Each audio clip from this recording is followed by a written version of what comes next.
Buenos días, hermanos, y bienvenidos al tiempo de la Escuela Dominical de la Iglesia Bíblica Bautista El Camino de Santiago, Chile. Me llamo Joel, soy el pastor de la congregación. Seguimos en cuarentena, así que estamos por este medio comunicando la palabra. Estoy muy agradecido que tomen el tiempo, inviertan el tiempo para estudiar la palabra de Dios con nosotros. Y esa es la serie con la cual hemos comenzado este año. ¿Cómo podemos nosotros realmente sacarle el jugo, el beneficio de la palabra de Dios, de alimentarnos bien de la palabra y no cometer muchos de los errores que se están viendo hoy día con los que predican lo que supuestamente es el Evangelio de Jesucristo, pero ya lo han tergiversado para que ellos puedan decir lo que ellos quieren decir y creer lo que ellos quieren creer, pero tomando la palabra de Dios literalmente fuera de contexto. Yo creo que la mayoría de nosotros no nos gusta cuando personas toman lo que hemos dicho y lo tuercen para ganar quizás unos puntos o ganar un argumento, una pelea, como lo quieras nombrar. Y no nos gusta que tuercen nuestras palabras, y yo estoy convencido que Dios va a juzgar a los que toman su palabra y la tuercen para darle el significado que ellos quieren, para enseñar una doctrina que no es de Dios, sino más bien humana. Jesús habló en una forma muy fuerte a los saduceos, los fariseos, los escribas y otros líderes religiosos de su tiempo, porque ellos justamente hacían eso. Tergiversaban la palabra de Dios y le daban un significado que ellos querían, que a ellos les convenía, para que ellos pudieran predicar y enseñar como doctrina de hombres, dice Jesús, lo que ellos pensaban que era doctrina de Dios. Ellos querían enseñarlo de tal forma que la gente los vieran a ellos como los expertos, como los que manejaban bien la palabra de Dios, pero más bien estaban demostrando ser hipócritas. Pretendiendo ser hijos de Dios, más bien ellos estaban buscando la alabanza que solo le pertenece a Dios. Así que vamos a hablar hoy día de la importancia de contexto. ¿Qué significa interpretar la Biblia de acuerdo al contexto del pasaje que estamos viendo? Y la semana pasada hablamos de la diferencia entre eisegesis y exégesis. Eisegesis es cuando yo le doy el significado al pasaje que yo quiero darle. O sea, yo leo un pasaje, ya tengo en mente algo, y entonces yo simplemente le inserto ese significado a ese pasaje, y dimos algunos ejemplos de eso. Exégesis es cuando yo permito que el pasaje me diga lo que Dios está diciendo. O sea, yo voy a permitir que el pasaje mismo y su contexto me diga el verdadero significado. Y podemos usar algunas técnicas que se llaman el arte y la ciencia de hermenéutica. La hermenéutica es arte y ciencia de la interpretación de escritos. Se usan tanto en el mundo secular como en el mundo religioso, tanto para entender escritos de la historia como para también comprender la palabra de Dios. Así que hay ciertas reglas y normas que podemos usar. No voy a entrar en todos los detalles en los cuales entramos cuando estamos en el Instituto Bíblico, pero sí vamos a tocar algunos de esos puntos para asegurar de que estamos leyendo correctamente la palabra de Dios. Yo no sé cómo son los colegios hoy día, pero ya hace más de 40 años, cuando yo estaba en la primaria, una de las clases que nosotros teníamos era comprensión de lectura. No era solamente lectura, era la comprensión de lo que habíamos leído. Entonces teníamos que leer un texto fuera de la historia, fuera algo que ni siquiera era ficticio, o sea que ni siquiera era de la historia, y de esa historia teníamos nosotros que responder a preguntas. Y esas preguntas no podíamos nosotros inventarnos la respuesta, teníamos que ir al texto y teníamos que leer a veces de nuevo para recordar lo que habíamos leído. Y yo creo que lo que estoy viendo en muchas iglesias hoy día es que ha habido una falta de comprensión de lectura de muchos creyentes. Y no sé si es que hubo una falta en su educación o simplemente olvidaron lo que los maestros le enseñaron, las maestras le enseñaron. La verdad es que no sé cuál es el problema. Lo que sé es que muchas personas leen la Biblia y le dan una interpretación un poco mágica y no la interpretan de acuerdo al contexto, de acuerdo a lo que Dios realmente viene diciendo desde el comienzo de la historia. Así que quiero que vayan conmigo primero a Segunda de Pedro. En sus Biblias, Segunda de Pedro. Y algunos dirán, pero pastor, muchas veces usted lee solamente un versículo, no lee todo el contexto. Claro, por tiempo no podemos leer todo el contexto, no podemos leer todo el capítulo o todo el libro, pero si ustedes toman nota del pasaje y leen el contexto, van a ver que yo con mucho cuidado leo y le doy la interpretación a esos pasajes con el sentido del contexto. No estoy sacando fuera de contexto esos pasajes. Segunda de Pedro, capítulo 1 y versículo 19. Tenemos también la palabra profética más segura, a la cual hacéis bien en estar atentos, como una antorcha que alumbra en lugar oscuro, hasta que el día esclarezca y el lucero de la mañana salga en vuestros corazones. Entendiendo primero esto, que ninguna profecía de la Escritura es de interpretación privada, porque nunca la profecía fue traída por voluntad humana, sino que los santos hombres de Dios hablaron siendo inspirados por el Espíritu Santo. Claramente tenemos una declaración aquí del apóstol Pedro, que nosotros no tenemos el derecho de darle a la palabra de Dios una interpretación privada, o sea, lo que a mí me agrada, lo que a mí me parece, la forma en que yo la leo. Y hay personas que toman la palabra de Dios y simplemente dicen, esto es lo que yo siento que Dios me está diciendo hoy. Y yo no digo que el Espíritu Santo no te pueda aplicar un versículo claramente a tu vida, eso me ha sucedido muchas veces. Pero lo que sí tenemos que asegurarnos es que la aplicación y la interpretación es de acuerdo a todo lo que la Biblia enseña acerca de Dios y del hombre y cómo debo yo relacionarme con Dios como un ser humano. Así que aquí dice, no es por interpretación privada.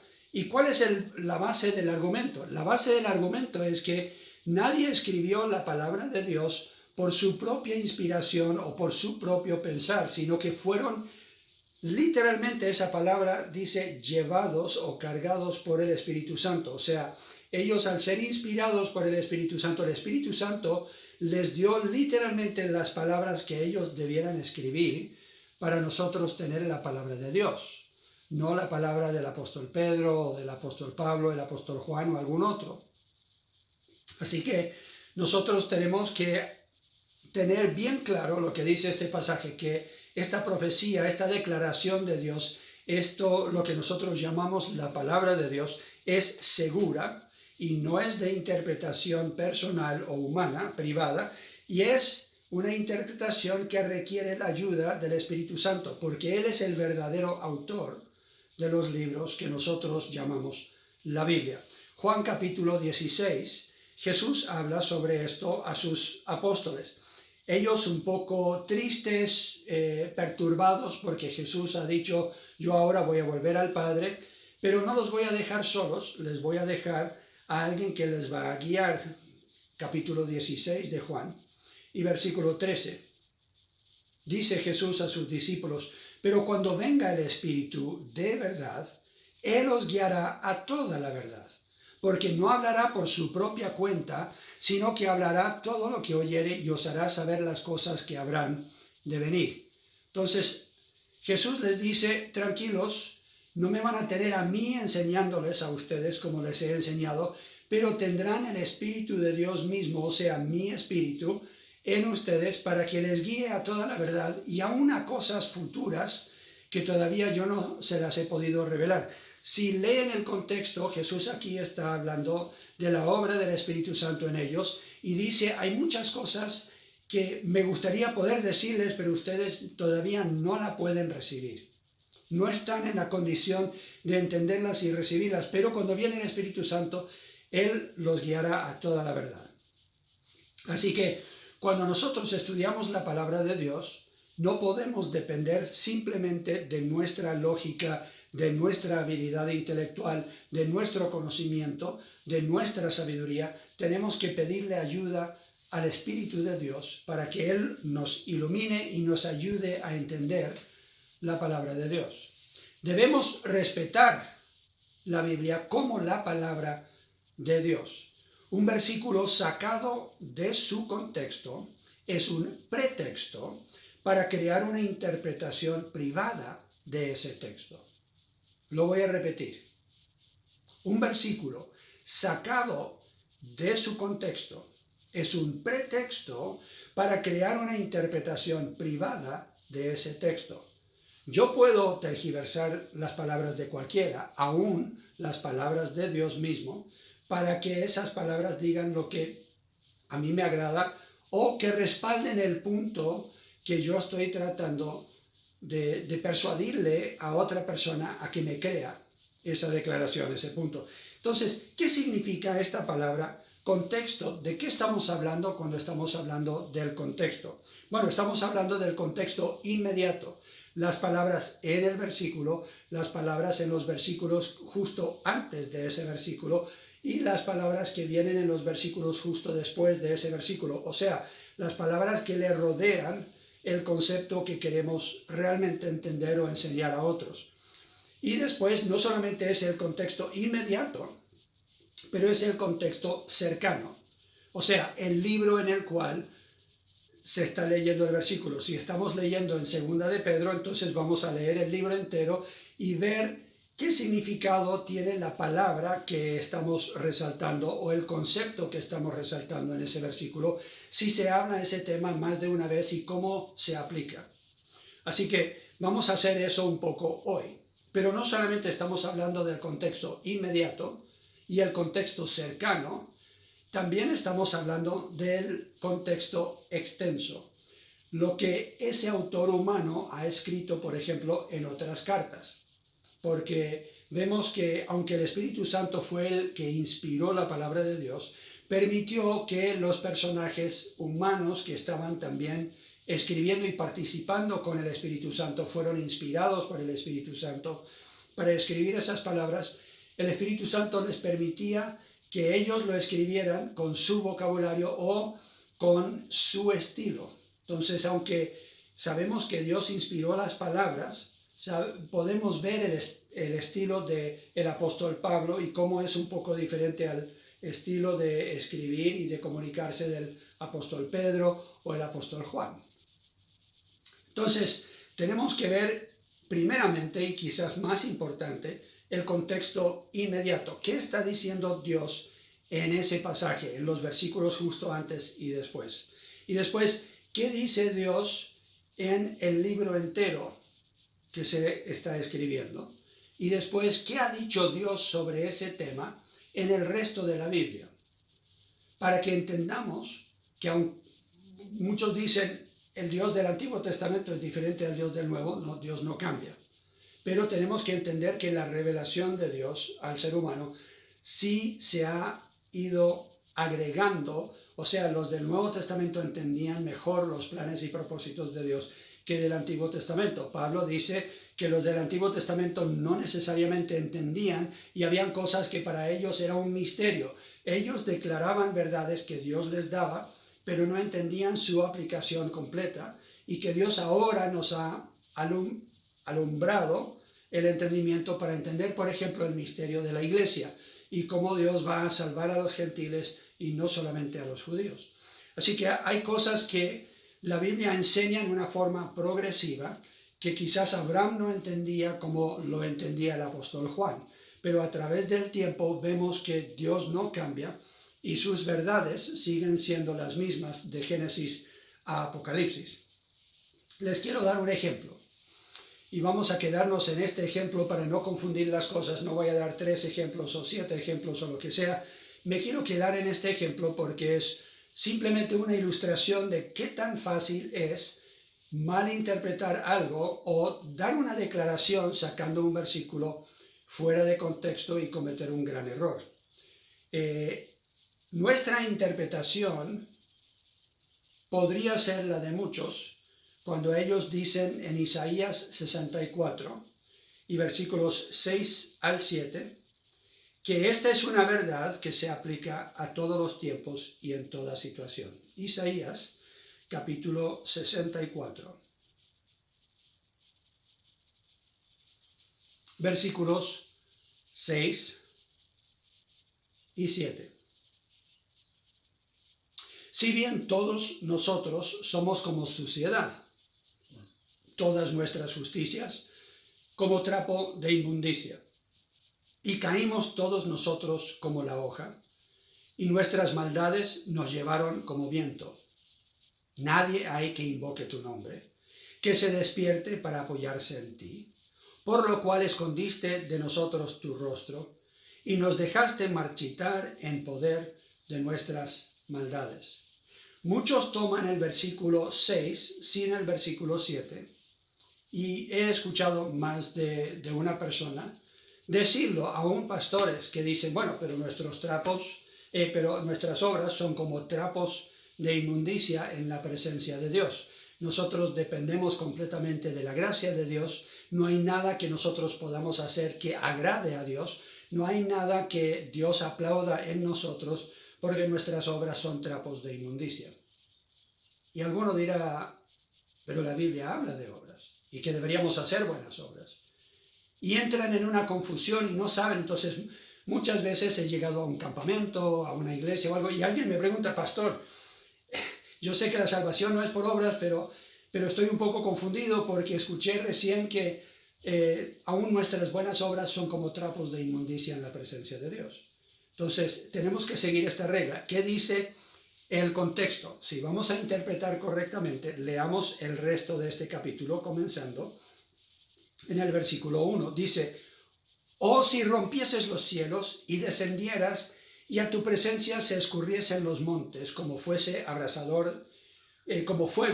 abrasador de fundiciones, fuego que hace hervir las aguas, para que hicieras notorio tu nombre a tus enemigos, y las naciones temblasen a tu presencia.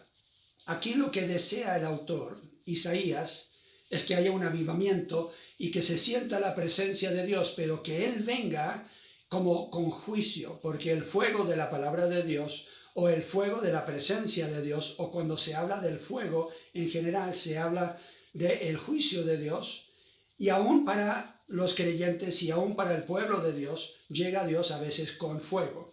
Entonces, versículo 3 dice, cuando haciendo cosas terribles cuales nunca esperábamos descendiste, fluyeron los montes delante de ti. Él dice, estoy pensando ahora en la historia pasada, lo que hizo Dios y demostró así su poder y su santidad. Versículo 4, ni nunca oyeron, ni oídos percibieron, ni ojo ha visto a Dios fuera de ti, que hiciese por el que en Él espera. A ver. ¿Cómo es posible que no hay nadie, dice el versículo 7, que busca a Dios, que invoque su nombre, que se despierte para apoyarse en ti? Algunos dicen nadie busca a Dios, pero el versículo 4 claramente dice que Dios se alegra, que Dios realmente hace cosas para el que espera en Él. O sea, en un tiempo pasado, sí habían personas que esperaban en Dios. Así que el versículo 7 no es una declaración absoluta de que nadie, nunca, jamás en la historia ni en el futuro va a buscar a Dios. Y algunos lo toman así, algunos dicen, no, es que nadie busca a Dios, y sacan ese versículo fuera de contexto, y especialmente los calvinistas dicen que nadie realmente busca a Dios, que la Biblia claramente lo dice tanto en el Antiguo como en el Nuevo Testamento. Entonces yo les pregunto, ¿qué de Cornelio en el libro de Hechos? La Biblia dice que Dios tomó en cuenta sus buenas obras, que Él estaba dando dádivas a los pobres y sus oraciones, porque hay muchos que dicen Dios no escucha la oración de la persona que no es salva. Pero este hombre era un romano, entonces ni siquiera era judío, era un gentil, pero estaba de corazón buscando a Dios, y se le aparece un ángel que le dice, ve y busca a Pedro en tal lugar y él te va a predicar el evangelio para que puedas creer. Así que sabemos que no era salvo, no tenía el Espíritu Santo, pero igual estaba haciendo buenas obras y la Biblia dice que como memoria ante Dios habían llegado esas buenas obras y sus oraciones. Así que tenemos que tener mucho cuidado las declaraciones que estamos simplemente tragando entero de personas que quieren predicar una filosofía como el calvinismo o alguna otra interpretación de pasajes sin tomar en cuenta lo que la Biblia realmente enseña en todo su contexto. Versículo 5. Saliste al encuentro del que con alegría hacía justicia, o sea, buenas obras. Él dice, Dios sale al encuentro con esa persona que de corazón está haciendo lo justo, lo bueno. De los que se acordaban de ti en tus caminos. He aquí, tú te enojaste porque pecamos. Entonces tenemos a un Dios que se alegra, pero que se enoja. Tenemos a un Dios que se alegra con el que hace justicia. Y aquí está hablando del tiempo pasado. Isaías está recordando tiempos en que Dios bendijo a su pueblo, que salió al encuentro de su pueblo, que obró a través de ellos para ganar grandes victorias, porque ellos obedecían a Dios y de corazón servían a Dios y hacían justicia. Pero él dice, ahora la situación es otra. Ahora Dios está airado con nosotros. ¿Por qué? Porque hemos pecado. Así que está hablando de una condición concreta, un tiempo histórico concreto. Dice en el versículo 5, saliste al encuentro de que con alegría hacía justicia de los que se acordaban de ti en tus caminos. He aquí, tú te enojaste porque pecamos. En los pecados hemos perseverado por largo tiempo. Él dice, nuestro pueblo, el pueblo de Israel, que dice ser llamado el pueblo de Dios, ha pecado ya continuamente por largo tiempo. En ese contexto después hace esta pregunta, ¿podremos acaso ser salvos?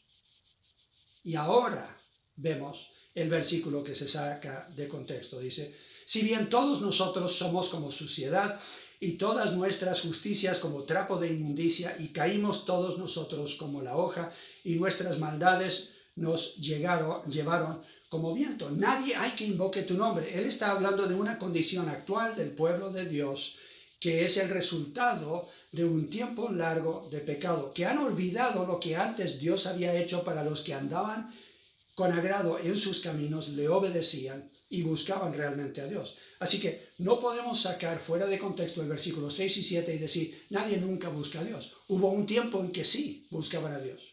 Este contexto mismo lo habla. Versículo 8. Ahora pues, Jehová, tú eres nuestro Padre, nosotros barro, y tú el que nos formaste, así que obra de tus manos somos todos nosotros. Él no ha abandonado su pueblo. Él dice, seguimos en tus manos, Dios. Así que obra de tus manos somos todos nosotros. No te enojes sobremanera, Jehová, ni tengas perpetua memoria de la iniquidad de aquí. Mira ahora, pueblo tuyo somos todos nosotros. Así que él está recordando en esta declaración a Dios, seguimos siendo tu pueblo y lo que necesitamos es que vengas y avives tu pueblo, que vengas con ese fuego, sí, de tu furor, de tu juicio, pero que nos limpies de esta maldad. Y ese es el contexto en el cual se encuentran estos versículos. Pero alguno dirá, la Biblia es clara, no es por obras de que nosotros somos salvos. Bueno, entonces tendremos nosotros que ver un poco la condición. Quiero ampliar un poco el contexto, no solamente a Efesios, pero antes de eso quiero ver cómo Isaías mismo habla de obras en general y cuál es la condición en la que nosotros como creyentes nos encontramos ahora en cuanto a nuestras obras. Isaías capítulo 58. Ahora estamos extendiendo un poco más el contexto. Isaías capítulo 58. Vamos a leer del versículo 1. Clama a voz en cuello, no te detengas, alza tu voz como trompeta y anuncia a mi pueblo su rebelión. ¿Qué está diciendo? Que ellos están pecando, que se están rebelando contra Dios. Entonces tiene que ver con lo que acabamos de leer. Y a la casa de Jacob su pecado, que me buscan cada día y quieren saber mis caminos, como gente que hubiese hecho justicia y que no hubiese dejado la ley de su Dios. Me piden justos juicios y quieren acercarse a Dios. Interesante, ¿cómo es posible que Dios los esté juzgando si ellos aparentemente quieren acercarse a Dios. Versículo 3. Porque dicen, ayunamos y no hiciste caso, humillamos nuestras almas y no te diste por entendido. Y aquí que en el día de vuestro ayuno buscáis vuestro propio gusto y oprimís a todos vuestros trabajadores. Y aquí que para contiendas y debates ayunáis, y para herir con el puño inicuamente. No ayunéis como hoy para que vuestra voz sea oído en lo alto. ¿Es tal el ayuno que yo escogí, que de día aflija el hombre su alma, y que incline su cabeza como junco, y haga cama de silicio y de ceniza? ¿Llamaréis este ayuno y día agradable a Jehová? ¿No es más bien el ayuno que yo escogí, desatar las ligaduras de impiedad, soltar las cargas de opresión y dejar ir libres a los quebrantados, y que rompáis todo yugo? ¿No es que partas tu pan con el hambriento y a los pobres errantes albergues en casa? Que cuando veas el desnudo lo cubras y no te escondas de tu hermano. Está hablando de hacer buenas obras. Entonces nacerá tu luz como el alba, y tu salvación se dejará ver pronto, e irá tu justicia delante de ti, y la gloria de Jehová será tu retaguardia. Entonces invocarás y te oirá Jehová, clamarás y dirá él, heme aquí, si quitares de en medio de ti el yugo, y el dedo amenazador, y el hablar vanidad. Si dieres tu pan al hambriento y saciares el alma afligida, en las tinieblas nacerá tu luz y tu oscuridad será como el mediodía. Muchos creen que en el Antiguo Testamento las personas se salvaban por sus obras y que en el Nuevo Testamento nos salvamos por la fe. La Biblia no enseña eso. La Biblia enseña que fue justificado Abraham en el Antiguo Testamento, aún antes de que se diera la ley, fue él justificado por fe. Por eso lo llaman el padre de la fe. Así que algunos interpretan este pasaje y dicen, claro, Dios les está exigiendo buenas obras para que fueran salvos. No, Señor. Él está diciendo, ustedes aparentemente me están buscando al ayunar, pero al ayunar en una forma externa, sus corazones están lejos de mí, como dice Mateo 15. Jesús dice, este pueblo de labios me honra, pero su corazón está lejos de mí. Entonces tenemos este problema. La gente ve las obras en una forma no bíblica. Lo ven como en el Antiguo Testamento, como si Dios lo exigiera para la salvación de su pueblo. No es así. Él exigía en el Antiguo Testamento la fe como lo hace en el Nuevo. Entonces, ¿qué parte tienen las buenas obras? Bueno, aquí tenemos a un grupo de personas, al pueblo de Dios, que simplemente hacía las obras como para cubrir el verdadero estado de su corazón. Ellos no estaban buscando a Dios de corazón. Ellos ayunaban para cumplir con Dios, pero a la vez estaban hiriendo a los demás, no estaban actuando con justicia con los demás. Y es exactamente lo que Dios le dice a los líderes religiosos de su tiempo, de que ellos no estaban cumpliendo la palabra de Dios, aunque pretendían en una forma externa haberla cumplido. Ahora entra la confusión, como ya dije, de Efesios capítulo 2 y versículo 8. Efesios capítulo 2 y versículos 8 en adelante. Dice, porque por gracia sois salvos. ¿Qué es la gracia? Es el favor no merecido. Quiere decir que si es por gracia, como dice Romanos, quedan excluidas las obras, porque yo no puedo hacer alguna obra para merecer lo que Dios me quiere dar en cuanto a la salvación. Yo no me lo merezco, no me lo puedo ganar con mis buenas obras. Simplemente es un regalo de Dios, es por su gracia, sin que yo lo merezca. Porque por gracia sois salvos por medio de la fe. Y esto no de vosotros, pues es don de Dios, o sea, un regalo de Dios. No por obras, para que nadie se gloríe. Entonces nadie va a llegar al cielo y decir, yo llegué aquí porque yo soy buena persona y yo hice esto, aquello y lo otro.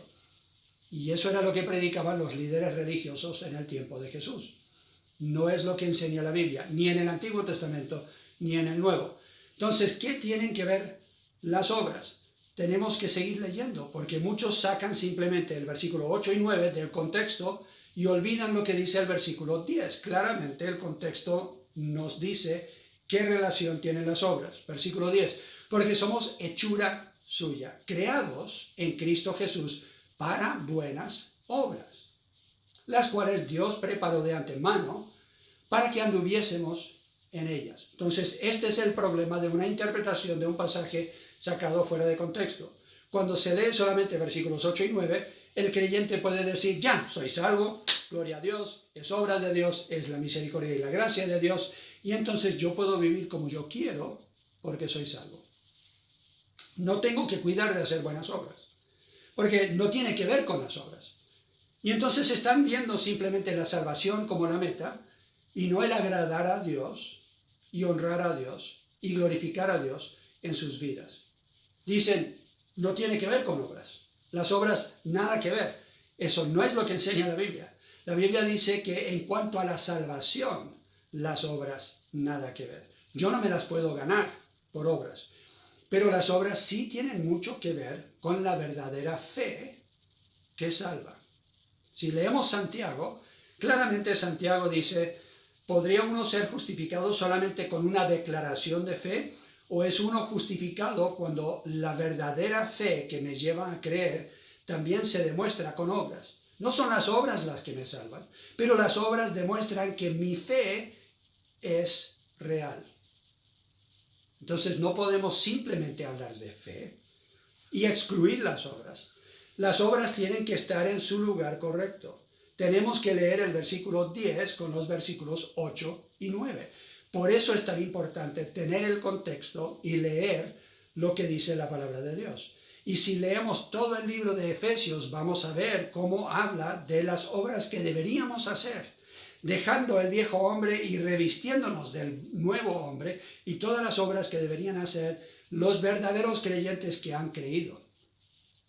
Así que si más de la mitad del libro habla de hacer buenas obras, ¿por qué vamos a centrarnos solamente en 2 versículos y sacarlos fuera de contexto y enseñar algo que no es bíblico? El contexto es claro. Ahora, si queremos extender un poco más el contexto, podemos ir a Gálatas, capítulo 6. Gálatas, capítulo 6. Y versículos 7 al 10. No os engañéis, Dios no puede ser burlado, pues todo lo que el hombre sembrare, eso también segará. Porque el que siembra para su carne, de la carne segará corrupción, mas el que siembra para el Espíritu, del Espíritu segará vida eterna. No nos cansemos, pues, de hacer bien, porque a su tiempo segaremos si no desmayamos. ¿Qué nos está diciendo? Las obras son importantes. Para el creyente, después de haber sido salvo, no para nosotros ganarnos la salvación, pero para honrar a Dios. Como dice Jesucristo mismo en Mateo, creo que es capítulo 6, donde Él dice que deberíamos permitir que la luz de nuestras buenas obras alumbre a un mundo, porque nosotros somos la luz del mundo, para que otros vean nuestras buenas obras y glorifiquen a nuestro Padre que está en los cielos. Entonces, para la gloria de Dios deberíamos nosotros obrar en buenas obras. Segunda de Corintios, capítulo 9. Voy a leer algunos pasajes rápidamente para que vean cuántas veces, y hay muchas otras que podría dar, pero esto es lo que la Biblia dice en cuanto a las buenas obras. Segunda de Corintios, capítulo 9 y versículo 8. Y poderoso es Dios para hacer que abunde en vosotros toda gracia, a fin de que teniendo siempre en todas las cosas todo lo suficiente, abundéis para toda buena obra. Segunda de Timoteo,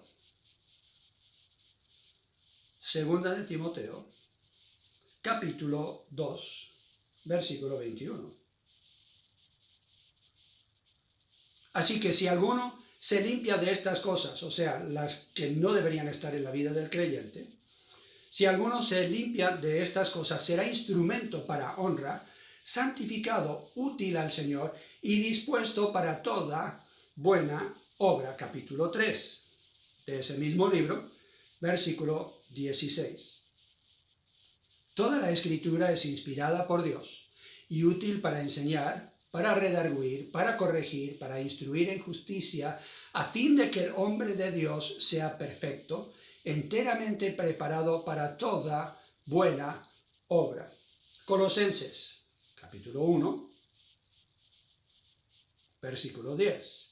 Colosenses 1 y versículo 9 y 10, para tener el contexto. Por lo cual también nosotros, desde el día que lo oímos, no cesamos de orar por vosotros y de pedir que seáis llenos del conocimiento de su voluntad en toda sabiduría e inteligencia espiritual, para que andéis como es digno del Señor, agradándole en todo, llevando fruto en toda buena obra y creciendo en el conocimiento de Dios. Tito capítulo 2. Y como dije, podríamos ver muchos otros pasajes. Tito capítulo 2 y versículo 14. Quien se dio a sí mismo por nosotros, hablando de Jesucristo, para redimirnos de toda iniquidad, y purificar para sí un pueblo propio, celoso de buenas obras. O sea, que tengamos nosotros un fervor, un deseo, ánimo pronto para hacer buenas obras. Capítulo 3, versículo 8. Palabra fiel es esta. Y en estas cosas quiero que insistas con firmeza, para que los que creen en Dios procuren ocuparse en buenas obras. Estas cosas son buenas y útiles a los hombres. Aquí está enfatizando de nuevo la importancia de buenas obras. Hebreos, capítulo 10. Me he saltado algunos pasajes simplemente por tiempo. Hebreos, capítulo 10, versículo 24. También habla de la importancia de buenas obras. Mantengamos, versículo 23, para tener el contexto, dice: mantengamos firme sin fluctuar la profesión de nuestra esperanza, porque fiel es el que prometió, y considerémonos unos a otros para estimularnos al amor y a las buenas obras. ¿Qué deberíamos estar haciendo como hermanos en Cristo? Congregándonos para estimularnos al amor y a las buenas obras. Capítulo 13 de Hebreos, versículo 21.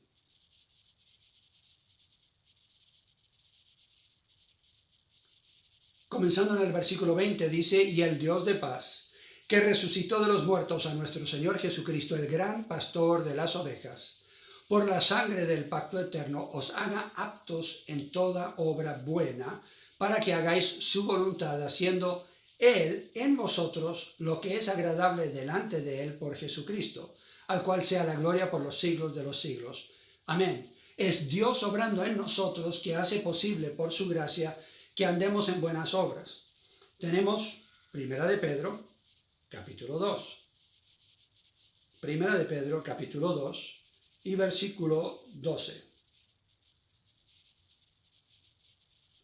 Comenzando en el 11, para tener el contexto, dice: amados, yo ruego como a extranjeros y peregrinos que os abstengáis de los deseos carnales que batallan contra el alma, manteniendo buena vuestra manera de vivir entre los gentiles, para que en lo que murmuran de vosotros como de malhechores, glorifiquen a Dios en el día de la visitación al considerar vuestras buenas obras, para que Dios sea glorificado en el creyente, el que ya ha sido salvo, no por sus obras, sino por la gracia de Dios y por medio de creer lo que Dios promete. Nosotros deberíamos, porque hemos sido preparados para buenas obras, deberíamos hacer esas buenas obras. Entonces, ¿en qué quedamos en cuanto a las obras? Si no son para la salvación, pero la Biblia dice que deberíamos hacer las obras,